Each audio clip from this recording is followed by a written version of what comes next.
आणि हीच भूमिका उत्तम तुपे यांनी या कादंबरीतून मांडली आणि याची अतिशय उत्तम समीक्षा सरांनी केलेली आहे. आणि त्यामुळं एकूणच या पुस्तकाचं वाचन केल्याच्या नंतर त्याच्या सरांनी एकूण सगळ्या साहित्याचा आढावा घेतलेलाच आहे.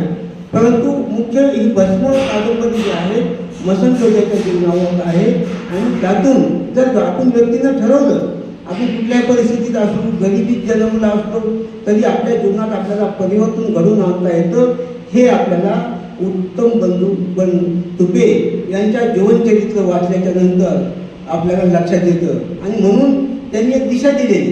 त्यांनी फक्त आपल्या कादंबरीमध्ये लेखनामध्ये फक्त आपलं दुःख मांडलेलं नाही, मला कसं जीवन जगावं लागलेलं आहे, काय केलेलं आहे, परंतु आपल्या जीवन बदलण्यासाठी काय केलं पाहिजे.